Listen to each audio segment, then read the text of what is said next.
واليوم الآخر وأنفقوا مما رزقهم الله وكان الله بهم عليما إن الله لا يظلم مثقال ذرة وإن تك حسنة يضاعفها ويؤت من لدنه أجرا عظيما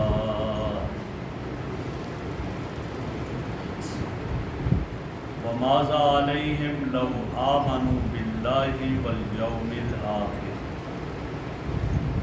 اور کیا ان لوگوں کا نقصان ہوتا کہ اگر یہ ایمان لاتے اللہ پر اور آخرت کے دن پر، وَأَنفَقُوا مِمَّا رَزَقَهُمُ اللَّهُ، اور خرچ کرتے اس میں سے جو اللہ نے انہیں عطا کیا، وَكَانَ اللَّهُ بِهِمْ عَلِيمًا، اللہ رب العزت انہیں جانتا ہے۔ ان اللہ لا یظلم مثقال ذرہ، بے شک اللہ رب العزت رائی کے دانے برابر، ذرہ برابر ظلم نہیں کرتا۔ وَإِن تَكُ حَسَنَةً، اگر وہ ذرہ اور وہ چھوٹی سی چیز نیکی ہو، یضاعفھا، اللہ اس کو بڑھا دیتے، وَيُؤْتِ مِن لَّدُنْهُ أَجْرًا عَظِيمًا، اور اپنے پاس سے بہت بڑا اجر عطا فرما۔ میرے محترم بزرگوں اور دوستو،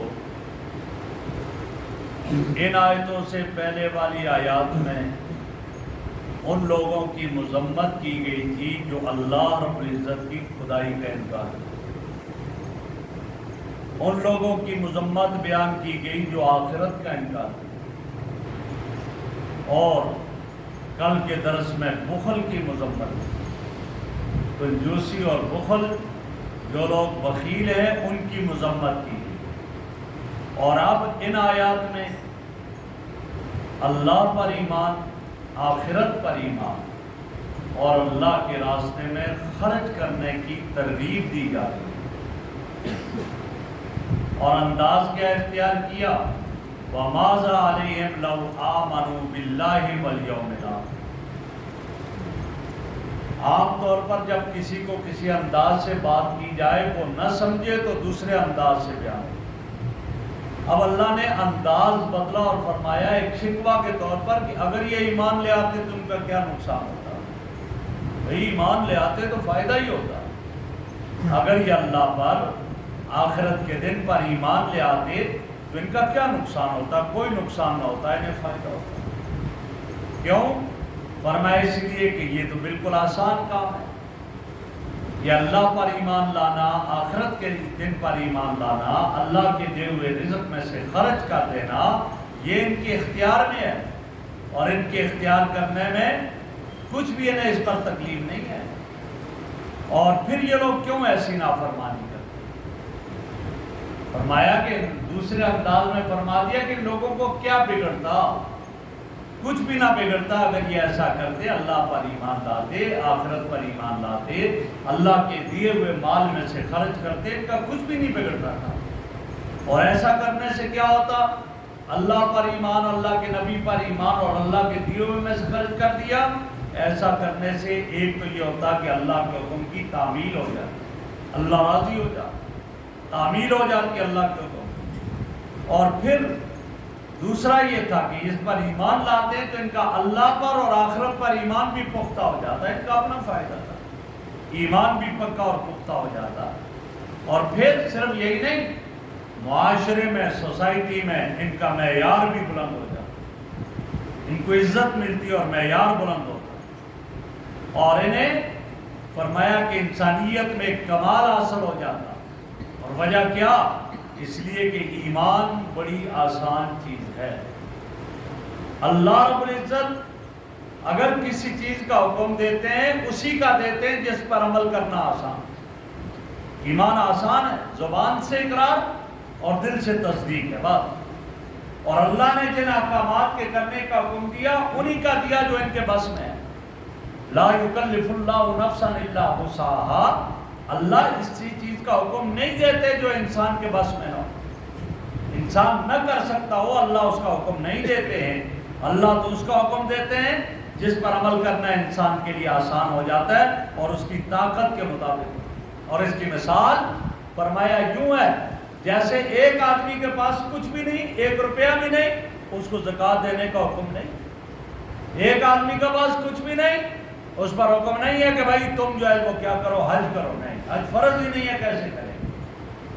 اللہ رب العزت جو انسان کے بس میں اس کا حکم دے۔ اور آسانیاں کتنی ہے؟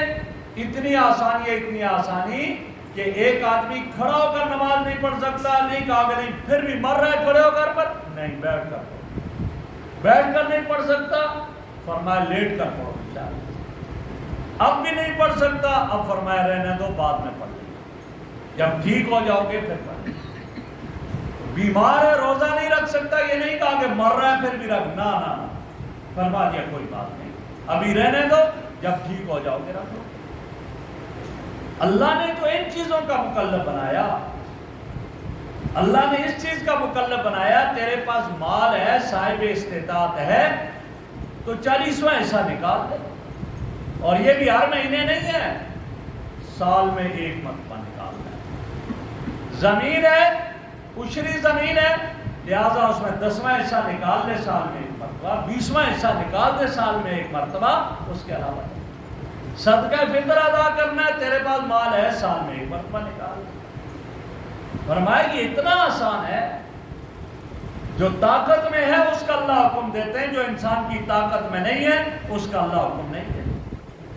جب یہ ہے تو پھر ماذا علیہم لو آمنوا باللہ والیوم الآخر، اگر یہ اللہ پر ایمان لے آتے، آخرت کے دن پر ایمان لے آتے تو ان کا کیا نقصان ہوتا، کیا بگڑتا؟ کچھ بھی نہ بگڑتا، بلکہ ان کا اپنا فائدہ ہوتا، ان کو اس کا اجر ملتا اور ان کا فائدہ ہو جاتا۔ اور آگے فرمایا وَأَنفَقُوا مِمَّا رَزَقَهُمُ اللَّهُ، جو اللہ نے انہیں رزق دیا تھا اس میں سے یہ خرچ کر دیتے، اللہ کا دیا ہوا، بتا دیا کہ تمہارے پاس جو ہے یہ تمہارا نہیں ہے، سب اللہ کا ہے۔ ان اللہ اشترى من المؤمنین انفسهم واموالهم بان لهم الجنہ، اللہ نے مومنوں کی جانوں اور مالوں کو جنت کے بدلے خرید لیا، لیکن ایسا خریدار ہے پھر دے دیا، کہا چل تو خود ہی استعمال کر۔ یہ آنکھیں یہ تجھ سے خرید لی، یہ زبان خرید لی، یہ ہاتھ پاؤں خرید لیے، پھر بھی تو جائے نہ استعمال کر، لیکن یہ ایسا ناشکرا ہے کہ اللہ کی دی ہوئی آنکھیں اللہ کے خلاف استعمال کرتے، اللہ کی دی ہوئی زبان اللہ کے حکم کے خلاف استعمال کرتے، اللہ کے دیے ہوئے ہاتھ پاؤں اللہ کے حکم کے خلاف استعمال کر رہا ہے۔ فرمایا نے کو وَأَنفَقُوا مِمَّا رَزَقَهُمُ اللَّهُ، اگر اللہ کا دیا ہوا انہیں جو رزق ہے اس میں سے خرچ کر دیتے تو ان کا کیا نقصان ہوتا؟ کچھ بھی نقصان ہوتا۔ اب خرچ نہیں کرتے، ایمان نہیں لاتے تو ان کا نقصان ہے، اللہ نے دیا انہیں اور اس میں سے خرچ نہیں کرتے، گویا نقصان ہے۔ وَكَانَ اللَّهُ بِهِمْ عَلِيمًا، فرمایا اللہ تو نیتوں کو جانتے ہیں، اللہ دل کے ارادے کو، علیم بذات الصدور، دلوں کے راز جاننے والے ہیں، جب دلوں کے راز جاننے والے اس کے علم میں ہے، لہذا جو کریں گے اس کا بدلہ اللہ انہیں دے گا، اور نیک عمل کیا تو اجر ملے گا، گناہ کیا تو سزا ملے گی۔ آگے فرمایا ان اللہ لا یظلم مثقال ذرہ، اللہ ذرہ برابر بھی ظلم نہیں کرتے، اللہ کسی پر ظلم نہیں کرتے۔ مثقال ذرہ، ذرہ کس سے کہا جاتا ہے؟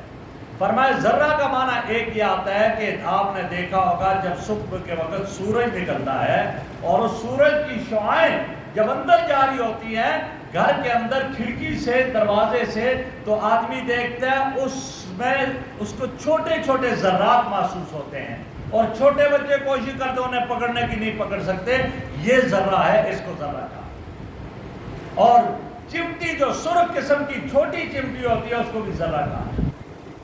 معنی یہ تھا، عربوں میں یہ ہوتا ہے کہ سب سے کم چیز کو گویا وہ ذرہ سے تعبیر ہے۔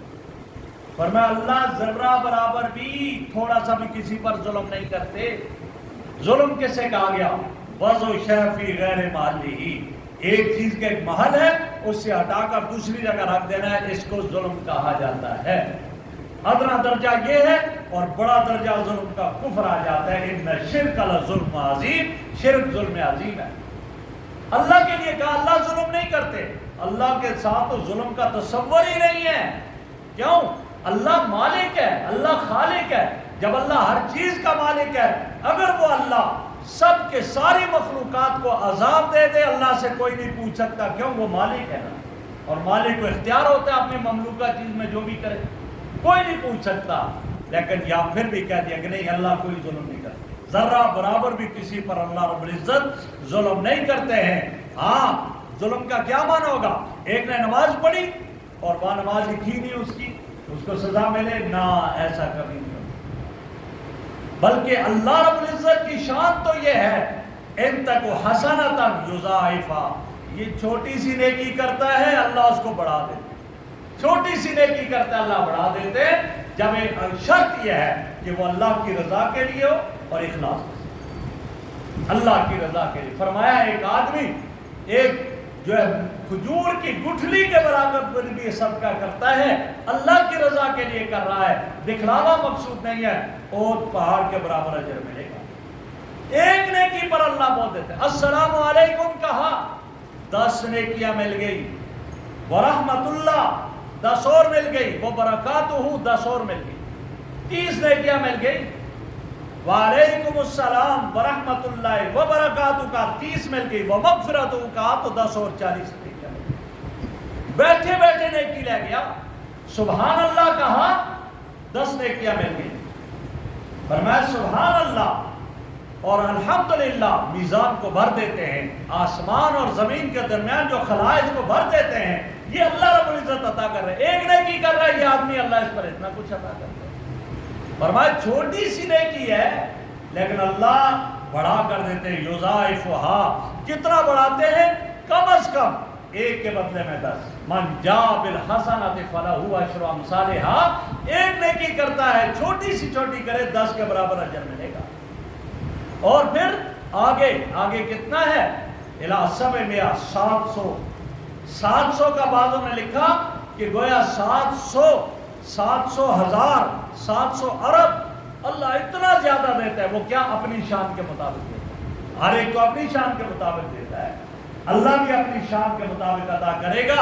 فرمایا جو چھوٹی سی نیکی، ہاں جو گناہ کرے گا اس کا بدلہ صرف ایک ہی ہوگا، جزاء سیئۃ بمثلھا، برائی کا بدلہ اتنا ہی اسی کے برابر ہوگا، زیادہ نہیں۔ ایک کے بدلے میں 10 برائیاں نہیں لکھی جائیں گی، لیکن ایک نیکی کرے گا تو 10 کے برابر کم سے کم، اور 700 بھی اللہ رب العزت اس سے بڑھا دیتے ہیں۔ فرمایا یضاعفھا، اللہ بڑھا دیتے ہیں، ویؤتی من لدنہ، اور اللہ اپنے پاس سے دیں گے، اللہ اپنے پاس سے دیں گے، اور اللہ سخی ذات ہے، سب سے سخی ذات۔ دنیا والے سخیوں سے مانگو ناراض ہوتے ہیں، نہ مانگو تو خوش ہو جاتے ہیں، اور وہ ہے اس سے مانگو تو خوش ہو جاتا ہے، نہ مانگو تو ناراض۔ اگر چاہتے ہو کہ کوئی آپ کے گھر نہ آئے، راستہ ہی بدل دے، اس سے قرض مانگو، قرض مانگو گے آئندہ سلام بھی نہیں کرے گا، دور سے بھاگے، یہ کیفیت ہو جائے گی۔ مانگا تو اس نے راستہ ہی بدل دیا، اور وہ ذات ہے کہ اس سے جتنا مانگو وہ اتنا ہی دے گا،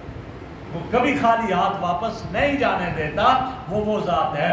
وَيُؤْتِ مِن لَّدُنْهُ أَجْرًا عَظِيمًا، اور اپنی طرف سے اجر عظیم عطا کرے گا۔ اللہ نے فرما دیا اجر عظیم، اب کتنا اجر عظیم ہے اس کو اللہ ہی جانتا ہے، کتنا زیادہ دے گا۔ تو پتہ یہ چلا کہ اگر آدمی ایمان رکھے اللہ پر، آخرت کے دن پر ایمان رکھتا ہے، اور اللہ کے دیے ہوئے میں سے خرچ کرتا ہے، اور اس نیت سے کر رہا ہے میرا اللہ مجھے دے گا، اللہ اس کو اتنا زیادہ دیں گے، اتنا زیادہ کہ وہم و گمان بھی نہیں ہوگا، اللہ اتنا دیں گے۔ اور اگر ایسا نہیں کرتا ہے، وہ سمجھتا ہے یہ نہیں ہے، تو اس کا اپنا نقصان ہے، اللہ کا کوئی بھی نقصان نہیں ہے۔ اللہ رب العزت ہمیں عمل کی توفیق عطا